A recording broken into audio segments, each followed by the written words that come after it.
suci, doa dimulai. Tuhan Yang Maha Esa, terima kasih atas semua berkat-Mu sehingga kami dapat berkumpul bersama keluarga, guru dan teman-teman kami. Tuhan, semoga semua Tuhan mohon berbahagia. Doa selesai. Mohon mari kita mainkan lagu Garuda Pancasila. 1, 2. Pancasila, akulah pendukungmu. Patriot proklamasi, sedia berkorban.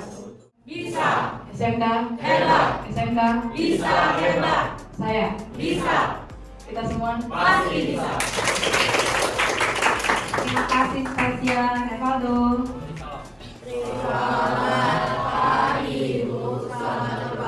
Selamat pagi anak ibu semuanya, selamat berbahagia, silahkan duduk. Sebelum kita mulai pembelajaran, ibu mau pastikan dulu bahwa anak-anak 11 AKL 2 ini hadir semuanya. Aini, Artika, Angel Wu, kamu semua, hari ini kita akan masuk ke pembelajaran mengenai transaksi pendapatan yang diawali dengan penetapan pajak. Oke, nah anak-anak ibu semua, minggu sebelumnya, pada pertemuan sebelumnya kita sudah membahas tentang apa itu pendapatan daerah, lalu apa saja jenis-jenisnya. Oke, nah untuk lanjutan materi berikutnya yaitu tentang bagaimana transaksi pendapatan yang diawali dengan penetapan pajak. Oke, Bu, untuk apa kita mempelajari materi ini? Nah, jadi harapannya setelah anak-anak itu semua mengikuti kegiatan pembelajaran dengan menggunakan pendekatan saintifik dengan model pembelajaran problem-based learning, kalian semua mampu yang pertama menganalisis transaksi penetapan pendapatan pajak dengan teliti, yang kedua menganalisis transaksi pembayaran pajak yang telah ditetapkan dengan teliti, yang ketiga menganalisis transaksi penyetoran pendapatan pajak ke kas daerah dengan teliti, yang keempat menganalisis transaksi piutang tak tertagih dengan teliti, yang kelima membuat jurnal finansial dan jurnal pelaksanaan anggaran atas transaksi penetapan pendapatan pajak dengan tepat. 7. Membuat jurnal finansial dan jurnal pelaksanaan anggaran atas transaksi pembayaran pajak yang telah ditetapkan dengan tepat. 7. Membuat jurnal finansial dan pelaksanaan anggaran atas transaksi penyetoran pendapatan pajak ke kas daerah dengan tepat. Yang kedelapan, membuat jurnal finansial dan jurnal pelaksanaan anggaran atas transaksi piutang tak tertagih dengan tepat. Oke, nah jadi ini yang akan kita pelajari. Maka dari tujuan pembelajaran tadi dapat disimpulkan bahwa materi yang akan kita pelajari yang berkaitan dengan transaksi pendapatan yang didahului penetapan pajak itu terbagi menjadi 4 bagian. Jadi ada 4 transaksi. Nah, transaksi yang pertama itu apa, Bu? Yaitu transaksi penetapan pendapatan pajak. Yang kedua, transaksi pembayaran pajak yang telah ditetapkan. Yang ketiga, penyetoran pendapatan pajak ke kas daerah. Dan yang terakhir, piutang tak tertagih. Oke, sampai di sini anak-anak ada yang mau ditanyakan? Belum? Baik, kita lanjut ya. Nah, di sini ada quizzes ya. Jadi sebelum kita memulai pembelajaran, ibu mau tahu dulu sejauh mana kira-kira kemampuan anak-anak semua untuk memahami soal. Oke, nah, silakan dibuka dulu quizzesnya. Waktu kita hanya 5 menit ya. Oke, sudah dibuka semuanya quizzesnya? Waktunya 5 menit dari sekarang. 10.30 harus sudah selesai.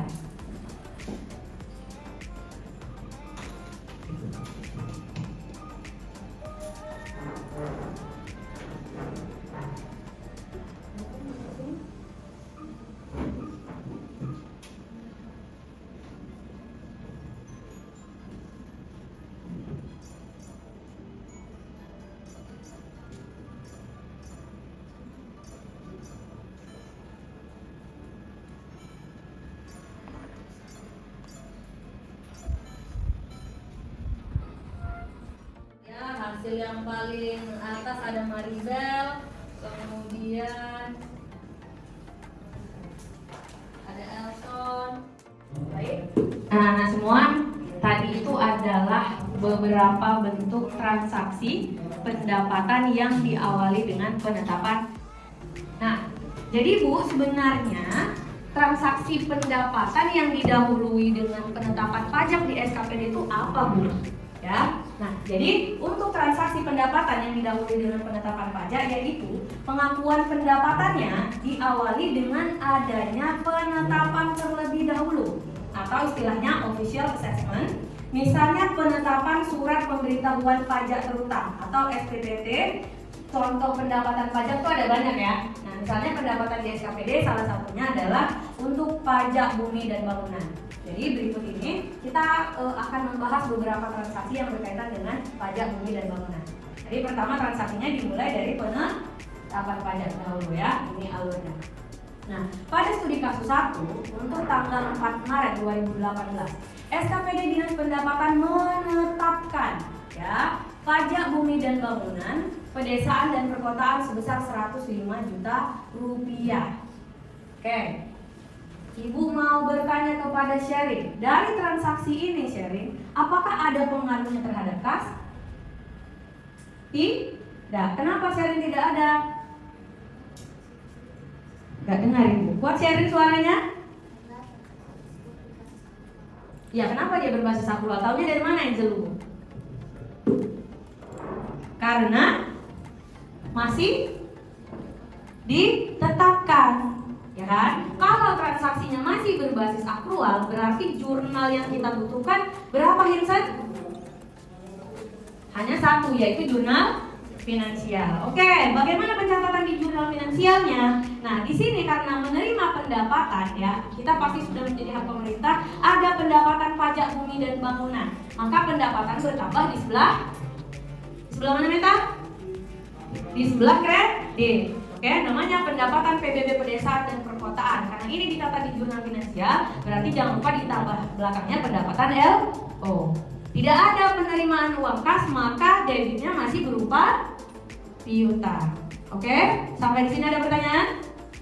Kita lanjut ke transaksi yang kedua. Setelah ditetapkan, maka yang tanggal 10 wajib pajak menyetor ke kas bendahara penerimaan SKPD Dinas Pendapatan sebesar 84 juta rupiah.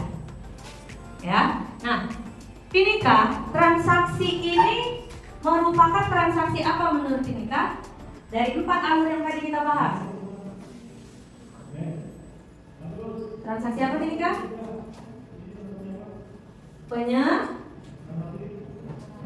Apa nak? Penyetoran dari siapa? Dari wajib pajak ke bendahara SKPD. Berarti transaksi ini berbasis kas. Maka dicatatnya dalam 2 jurnal. Yang pertama jurnal finansial. Oke, ini kan mau dilunasi ya. Berarti piutang pada transaksi pertama menjadi berkurang di sebelah kredit ya. Piutang pajak daerahnya berkurang sebesar yang dilunasi yaitu 84 juta. Pelunasan piutang berarti kita menerima kas. Berarti kas di sebelah debit, kas di bendahara penerimaan. Oke. Nah, baru kalau sudah dia berbasis kas, maka kita akan mengakui di dalam jurnal pelaksanaan anggarannya bertambah pendapatan. Pendapatan apa Mbak Wanita?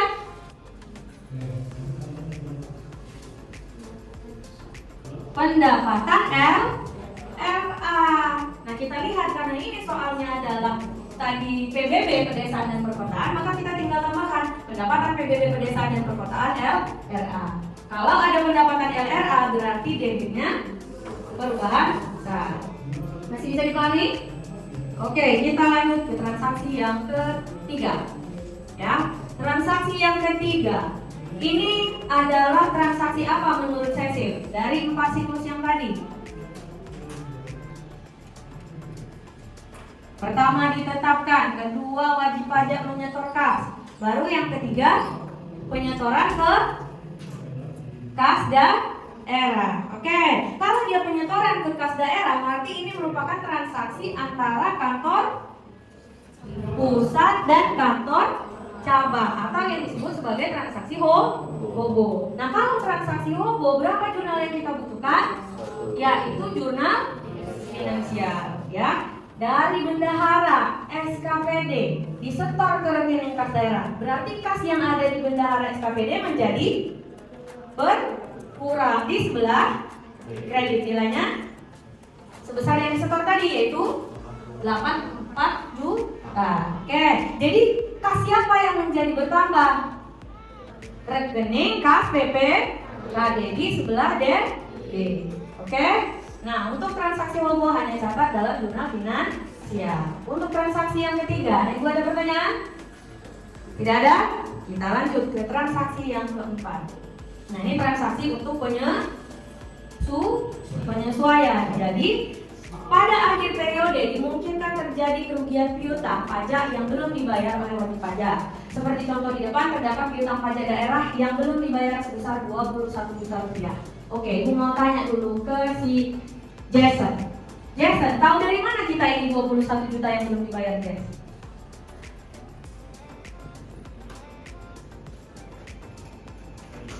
Dari soal, yang mana? Hanya dari yang keempat ini kah? Atau dari transaksi yang pertama? Dari transaksi yang pertama. Yang pertama tadi ditetapkan piutangnya berapa nak? Berapa? 105. Yang baru kita bayar, yang baru kita terima 84. Jadi hasil pengurangannya sebesar 21 juta. Jadi seperti itu siklusnya. Berapa yang ditetapkan dikurangi dengan berapa yang diterima. Oke, hasilnya sebesar 21 juta. Nah, transaksi ini karena dia merupakan transaksi penyesuaian yang tidak melibatkan kas, maka hanya dicatat dalam jurnal finansial. Ya kan, Delvin? Nah, kalau di sini kan kita dimungkinkan terjadi kerugian, maka bertambahlah di debit akun beban penyisihan piutang pendapatan. Oke, nah baru kan tadi kita akan mengalami kerugian, maka piutang ini akan berkurang. Kita gunakan akun kontra dari piutang, yaitu penyisihan piutang pendapatan. Akun kontra dari piutang saldo normalnya di sebelah kredit. Oke, nah sampai di sini untuk 4 studi kasus. Ada Ibu, ada yang mau bertanya? Ada? Tidak? Bagus. Kalau tidak ada yang mau bertanya, berarti siap untuk Ibu berikan pertanyaan. Oke? Nah, pertanyaannya Ibu berikan dalam bentuk soal di LKPD, ya. Jadi sebelumnya Ibu akan membagi kalian ke dalam 6 kelompok. Kerjanya. Jadi di sini anak-anak kalian pertama pelajari dulu dengan sesama materi tentang transaksi pendapatan yang diawali dengan penetapan pajak, baik dari buku, video ataupun PPT yang sudah Ibu berikan. Jadi kalau nanti ada penjelasan Ibu yang tadi belum jelas, kalian bisa lihat videonya di dalam Google Drive. Oke? Baru yang kedua, kalian diskusikan bersama kelompok. Jadi bukan sendiri-sendiri ya. Diskusi dengan temannya untuk menjawab studi kasus terkait dengan transaksi pendapatan yang diawali dengan penetapan pajak. Dan yang terakhir, nanti Ibu akan memberikan setiap kelompok waktu untuk presentasi selama 5 menit saja. Jadi setiap kelompok waktunya hanya 5 menit untuk presentasi, jangan lebih. Oke, jadi cepat. Nah, nanti kalian presentasikan hasil jawaban kalian berupa jurnal finansial dan pelaksanaan anggaran. Oke, sampai di sini anak-anak Ibu ada yang mau ditanyakan? Tidak ada? Baik. Nah, soalnya sudah ada di depan sini. Ada 5 soal. Setiap orang mengerjakan 1 transaksi di dalam LKPD yang berbentuk file Excel yang sudah Ibu kirimkan untuk masing-masing kelompok. Jadi kelompok 1 mengerjakan di LKPD kelompok 1, 2, 3, 4, dan 5, 6 juga seterusnya. Oke? Jangan lupa anak-anak kalian rename nama sheetnya sesuai dengan nama kalian. Oke, jangan salah mengerjakan di LKPD orang lain. Bisa? Oke, sekarang jam 10.45 berarti jam 10.50 kelompok 1 mulai presentasi. Silahkan. Ini pun nggak apa-apa. Mantap, keren. Kamu transaksi yang kelima berarti itu transaksi apa? Transaksi penyesuaian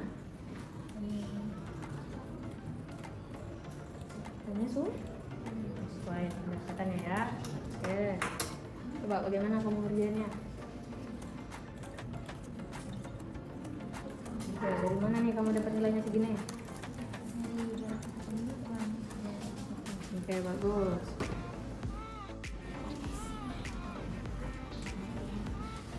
Dan sampai yang berapa kan? 4. Sekarang waktunya sudah jam 10.50.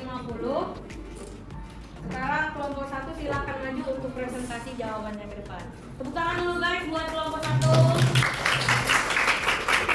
Kelompok yang lain perhatikan jawaban temannya. Kita lihat mana yang harus dikoreksi. Silakan. Pagi. Jadi kami ingin menjawab studi kasus yang dari diberikan oleh Bu Nisa. Mula-mula yang pertama tanggal 8 Maret akan dibacakan dan dijawab oleh Aini.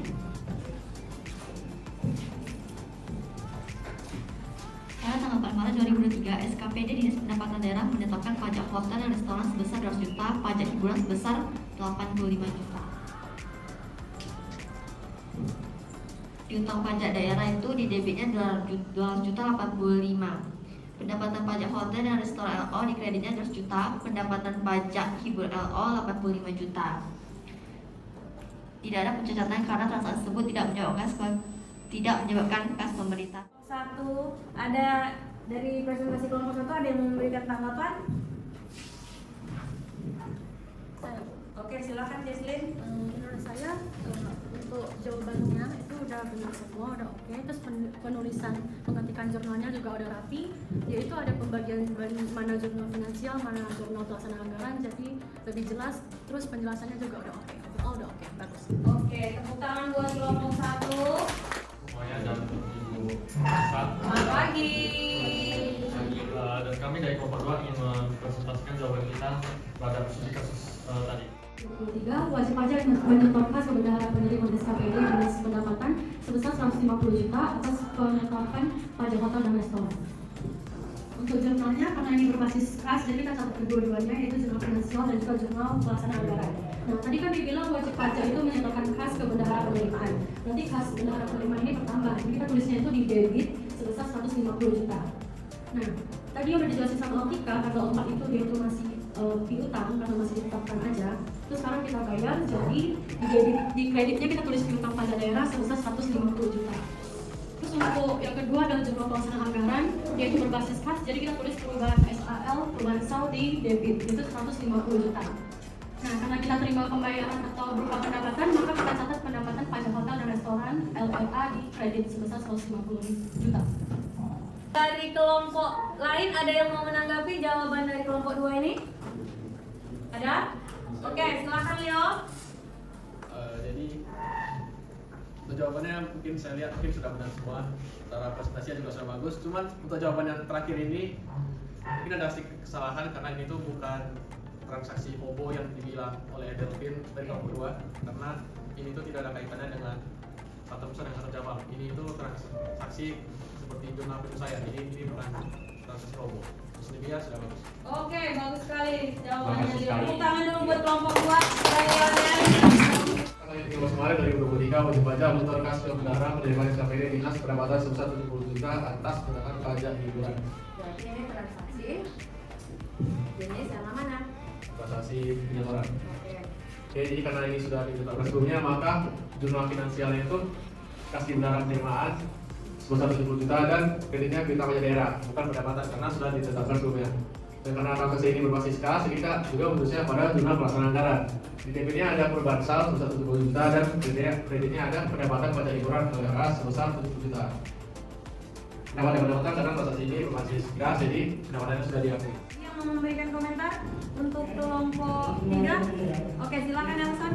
Menurut saya kelompok 3 ini sudah menjelaskannya dengan sangat baik dan bisa dipahami oleh teman-teman kita ini. Terima kasih atas tepuk tangan dulu untuk kelompok 3. Baik, kita lanjut ke kelompok 4. Silakan. 20 Maret 2023, pendarah penerimaan SKPD Dinas Pendapatan menyetor kas yang diterimanya kas daerah atas transaksi tanggal 8 Maret 2023 dan 15 Maret 2023. Pada jurnal finansial RKPBKD didebit dengan jumlah 220 juta dan kas di bendahara penerimaan di kredit dengan jumlah 220 juta. 220 juta ini merupakan penjumlahan dari penyetoran wajib pajak pada tanggal 8 dan 15 Maret. Sedangkan pada jurnal pelaksanaan anggaran tidak ada pencatatan karena transaksi ini merupakan transaksi hobong. Tanggapan dari kelompok yang lain? Oke, silakan Wanda. Dari saya, penjelasan dari setiap anggota itu oke dan jelas banget, dapat dimengerti juga, terus pencatatan jurnal mereka juga rapi banget. Jadi saya semuanya oke. Oke, tepuk tangan dulu buat kelompok 5. 21 Maret 2023 pada akhir periode dimungkinkan terjadi kerugian piutang atas piutang pajak yang belum dibayar oleh wajib pajak. Dalam neraca saldo terdapat piutang pajak daerah 250 juta, sementara yang baru disetor oleh wajib pajak senilai 220 juta. Piutang pendapatan terdapat di debit 65 juta dan penyisian piutang pendapatan di kredit 65 juta. Kenapa 65? Karena piutang pajak dikurang wajib pajak. Jadi 65 juta. Sudah selesai? Oke, baik. Ada kelompok lain yang mau memberi tanggapan terhadap kelompok 5? Silakan Airin. Saya jawabannya sudah benar, lalu penjelasannya juga lumayan. Cuma tadi ada pemilihan warna tabel yang agak kurang bagus, jadinya penontonnya sulit lihat. Lalu suaranya tadi ada yang kecil juga. Terus penjelasannya juga yang terakhir timika tadi agak nggak jelas ya. Oke, kenapa? Di mananya yang tidak jelas? Di awal tadi. Oke, baik. Kan di sebelah debit sebesar 65 juta dan di sebelah kredit kita mencatat penyisian piutang pendapatan sebesar 65 juta. Kita mendapat 65 juta itu dari piutang pajak daerah sebesar 285 juta dikurang dengan wajib pajak sebesar 220 juta sehingga kita mendapatkan hasil 65 juta. Dan jurnal pelaksanaan anggarannya tidak ada karena ini berbasis aktual. Sekian dari presentasi jawaban kami. Oke, untuk kelompok yang terakhir ada yang mau memberikan tanggapan? Silahkan Jason. Penjelasannya udah oke, bisa dimengerti lah, udah keren juga. Oke, bagus sekali. Tepuk tangan dulu buat kelompok 6 yang terakhir. Baik, silakan kembali ke tempat duduknya masing-masing. Oke, Ibu sudah mengambil nilai kalian. Namun kita akan membahas terlebih dahulu ya. Sebagai kesimpulannya, apakah yang anak-anak kerjakan hari ini sudah benar atau perlu dikoreksi? Oke. Nah, kita lihat dulu. Yang tanggal 4 Maret 2023 ini termasuk transaksi atau penetapan pajak. Nah, kalau masih ditetapkan berarti cuma dicatat dalam jurnal finansial. Nah, tadi ada anak-anak yang memisahkan piutangnya menjadi dua. Boleh nggak Bu piutang ini digabung jadi satu? Menjadi 285 juta rupiah di debit? Boleh ya. Jadi kalian boleh mencatatnya di debit langsung. Piutang pajak daerah baru kreditnya pendapatan LO, untuk pajak hotel restoran LO di kredit 200 juta dan pajak hiburan LO di kredit 85 juta. Oke ya. Nah, baru kita masuk ke transaksi yang kedua dan ketiga. Ini merupakan transaksi penyetoran pajak oleh wajib pajak. Ini merupakan transaksi penyesuaian. Kalau penyesuaian di sini tidak ada melibatkan kas, maka cuma dicatat dalam jurnal finansial. Berapa yang menjadi beban kerugian piutangnya? Sebesar 65 juta. Berasal dari mana? 285 kurangin 220. Berarti kita harus mengkreditkan akun penyisihan piutang pendapatan. Oke, tepuk tangan dulu buat anak-anak ibu semuanya. Bagus. Oke, jadi kalian sudah mulai memahami, walau tadi beberapa orang mungkin masih kesusahan. Nanti diskusikan lagi kalau mau belajar tuh benar-benar dibentuk diskusinya dengan teman-temannya. Oke? Nah, sebelum kita mengakhiri pembelajaran pada pagi hari ini, Ibu akan memberikan refleksi dulu. Jadi anak-anak boleh memberikan penilaiannya terhadap kegiatan belajar kita hari ini di Google. Kalian boleh menjawabnya secara sejujur-jujurnya. Terima kasih anak-anak sudah mengerjakan kuisisnya dengan baik. Nilai kalian tadi lumayan bagus. Ada yang menjawab 5 poin benar ya, walaupun tadi ada beberapa yang salah. Kemudian untuk presentasinya, jadi tadi juga sudah lumayan bagus, tapi memang beberapa hal harus diperbaiki ya. Nah, untuk minggu depan kita akan melanjutkan ke transaksi pendapatan yang dihitung sendiri oleh wajib pajak. Oke ya, jadi minggu depan anak-anak siapkan kembali laptopnya, kita akan belajar lagi untuk transaksi yang kedua. Baik, demikian pertemuan kita pada pagi hari ini. Sebelum Ibu akhiri, mari kita berdoa dulu. Silakan kita berdoanya dipimpin oleh Doa dimulai. Tuhan yang Maha Esa, terima kasih atas semua berkat-Mu sehingga kami dapat belajar dengan baik. Tuhan yang penuh kasih, penuhi hati kami agar kami selalu setia, bersikap baik dan bakti kepada orang tua, bangsa dan dunia. Lindungilah keluarga, guru dan teman kami agar besok kami dapat bertemu kembali. Terima kasih Tuhan, semoga semua makhluk berbahagia. Terima kasih Tuhan. Amri salam. Terima kasih Bu, sampai jumpa. Terima kasih kembali, sampai jumpa lagi, tetap semangat belajar. Bye bye.